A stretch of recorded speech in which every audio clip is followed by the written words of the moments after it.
Okay guys, today we're going to be doing some tips for rolling over, specifically engaging the core so that baby can either roll over from front to back or back to front. Most of the time babies are going to roll over from front to back starting off because they're going to get themselves up into this kind of position when they are getting ready to crawl during tummy time. So I want to talk today about the 4 T's of getting ready to roll over. The first is going to be tuck. So if baby is in a tummy time position, what we need them to do to start getting to roll over is to tuck their arms underneath of them like this.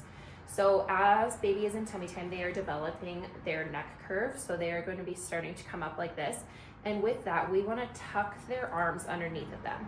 So that's going to be the first exercise I want you to work on, is tucking these arms that are most of the time going to be out like this when baby is relaxed. I want you to tuck them underneath of them so that baby's kind of up on their elbows. In this position, you can kind of rock them back and forth so that they can feel how they can transfer weight on one side to the other. That's going to lead me to the next T, which is going to be transfer. So that is, baby needs to be able to transfer weight from one side to the other. So with this, what I want you to do is get them in this tuck position, and once they're getting comfortable sitting in the tuck position by themselves, you want to be able to have them transfer weight on one side while reaching for a toy with the other side. So this is going to look like dangling a toy right in front of their face so that they can work on transferring their weight onto one of their arms while reaching out to the other arm, okay? The next T is going to be tracking. So this is making sure that baby can track eye movement with you holding a toy up in front of them.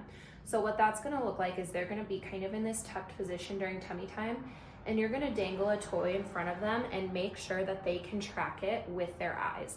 A lot of times babies will inadvertently roll over when you're doing this because as they follow their eyes with their head to the toy, they kind of start going like this anyways. So that encourages their position to start that rolling over for themselves. And then the last is going to be top strength. So in order for a baby to roll, they need strength in this area of the top of their back in order to reach their arms over and roll over. So what that's gonna look like is them playing on a inverted surface. So if you have a pillow or if you have a wedge, this is a great time to bring that out so that they are in tummy time, but they have to reach up and get on their elbows or their hands in order to play. This is also gonna help with that transfer of weight, and it's just gonna be really good for them to build up core strength. Another way you can do this is if you have your leg out, they can be playing on your leg so that they have to build up this strength in the top of their back to reach over your leg to do whatever they're doing over here, whether it's playing on a play mat or reaching for toys, okay? So again, the 4 T's are going to be tuck, transfer of weight, tracking, if you have a toy, eye tracking, and then top strength. Let me know if you have any questions in the comments below or contact our office.